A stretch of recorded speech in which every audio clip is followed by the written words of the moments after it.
We actually have where so many somebody auto with workers us. are losing their jobs. Okay, Yes. I'm done now. We can go to Jenna. Jenna Bush is awaiting us right now. Sorry, Jenna.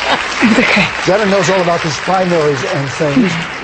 First twin daughter, or whatever we call Jenna. First of all, Jenna, you have written a book called Anna. You've been doing the press thing. You've been doing interview after interview after Yes. interview. Yes. How do you feel? Are there any surprises for you in this whole thing that you're doing? No, I mean, it's been really great. I'm traveling to different high schools throughout the United States and talking with teenagers and students about Anna and the other kids I met in Latin America. And so far, it's been really inspiring. And not unpleasant. Well, we'll change all that. No, we're not going to change that. Don't change it, please. We will All right, not change okay. it. We will not. She obviously hasn't seen the show. People have been nice, and they're not attacking your dad or his policies to you.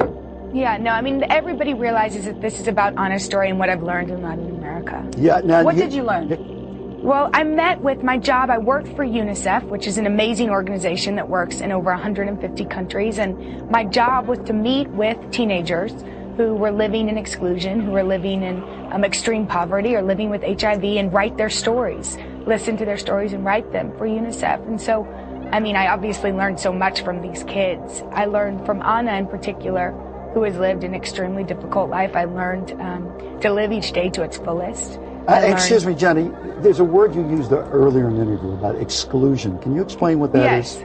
Well, a lot of the kids I met, I mean, exclusion is a broad term, obviously, but the kids I met were living in extreme poverty. They didn't have access to medical care or education, schooling. They were living with HIV, and so they were living outside of society's embrace. I think doing any kind of missionary work, I think really changes a person. And you and your sister had a little bit, I mean, you guys weren't Paris Hilton, but you had a little bit of a reputation as party girls. Do you think this changed you? Well, no, I mean, I think people had that image of us because they didn't know really what we were up to because we wanted to keep private. But of course, you know, so it didn't change my personality necessarily.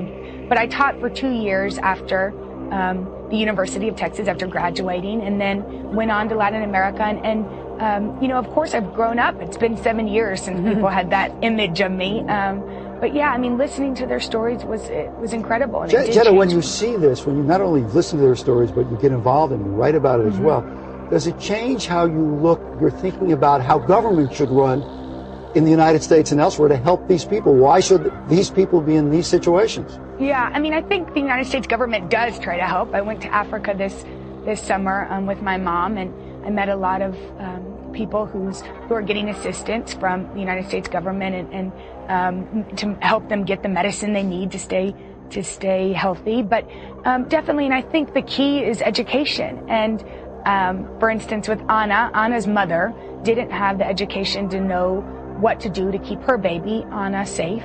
So Anna inherited HIV from her mom, but Anna, with education in Latin America, has taken the proper ARVs, and her baby, Beatriz, is most likely HIV negative. So there is a positive light to all of this. Does it ever make you feel like you, not just you in particular, but you are too privileged in this world?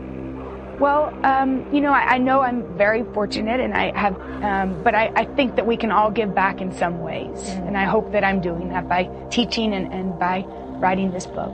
I know you and your mom are writing a book together too, but I want to ask you a question about your dad. How did he react when you said, "I'm getting married"?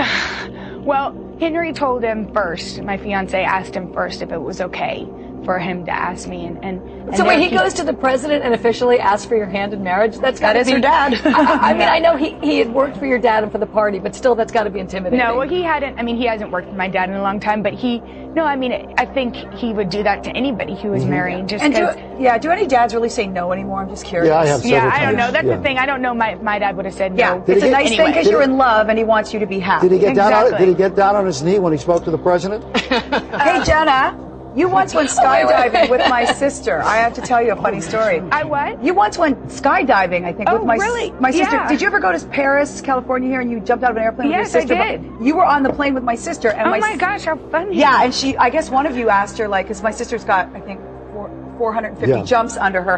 And you guys, it was your first jump. And so then she said, God, there was a lot of hubbub when we landed, and there were these men running out. She had no idea. She's Canadian. She had no idea who you guys were, but that you were very cool and very sweet. Well, thank you. We were very nervous jumping on the plane, I have to tell you. I guess so.